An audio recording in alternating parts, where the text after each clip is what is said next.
وبركاته ورقيارته سو دواada maanta insha allahu tacaala waxaan rabnaa inaan eegno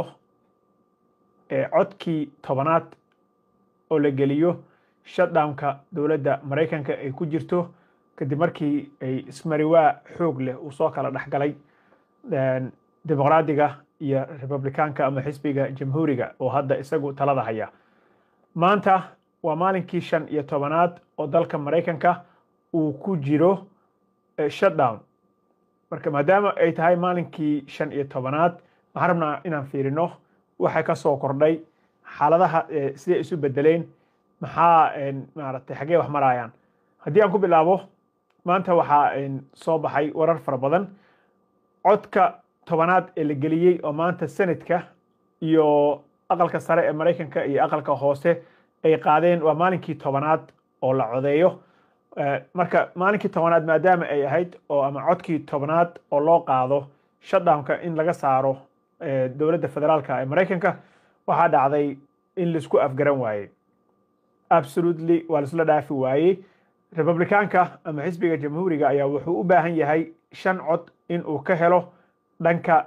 dimuqraadiyiinta iyaguna hal tallaabo ah kama aysan qaadin meeshii ay joogeen ayay maaragtay u fadhiyaan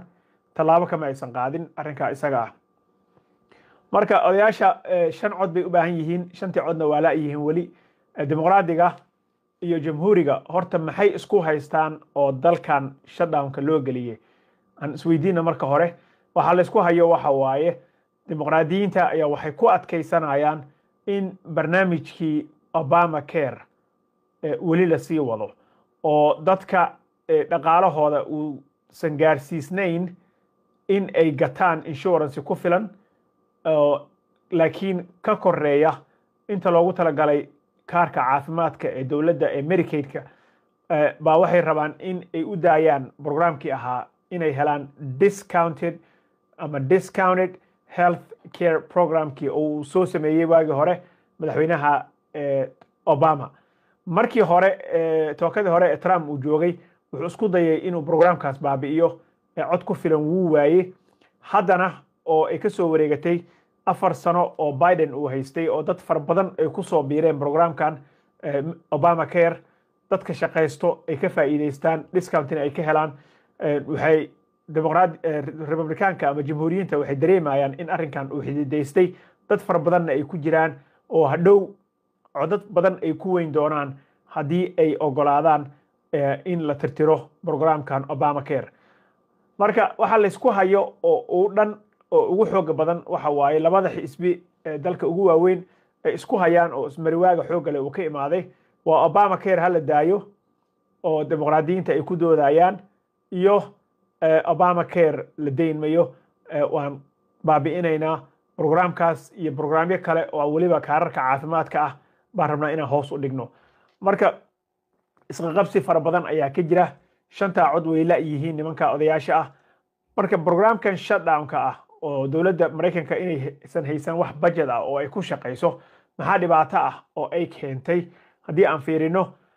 stateka Minnesota oo asaawada ogtihiin dadka ugu badan ee Soomaaliyeed ay degan yihiin ayaa waxa ay joojinaysaa baa la yiri in ay process garayso applicationada kaarka caafimaadka ee food stamp-ga xilliga inta lagu jiro shutdownka dowladda federaalka ah ay ku jirto marka waxa ay leeyihiin 440,000 oo qof ayaa ka qaata Minnesota kaarka cuntada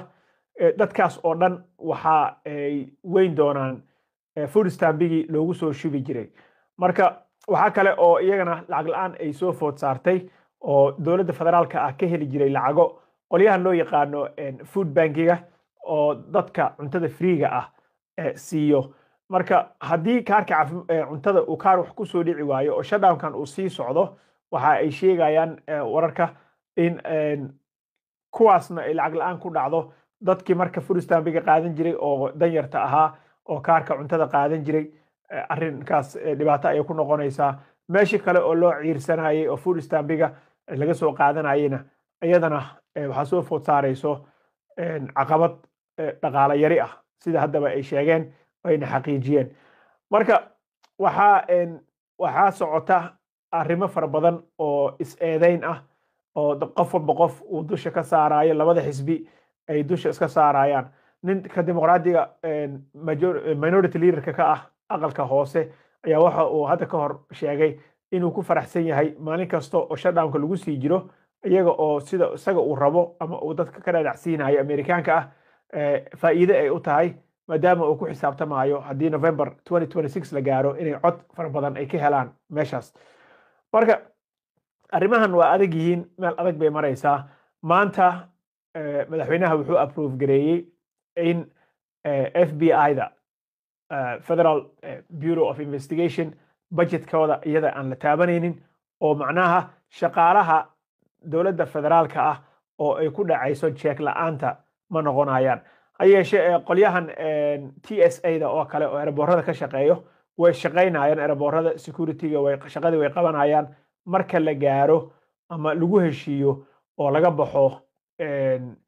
shutdownka ayaa lacagtoodii la siin doonaa qolyahaas way shaqaynayaan qolyaha traffic air controller way shaqaynayaan dadka shaqaalaha loo yaqaano essentialka oo dhan oo muhiimka u ah dowladda federaalka ah shaqadooda iyaga way qabsanayaan oo wax taas muran ah oo ka taagan ma jirto hadduu aan la idmo marka waxaa la isku haystaa oo aadka iyo aadka ay u affect garaysay waa programyadii sida Medicaid-ka oo kale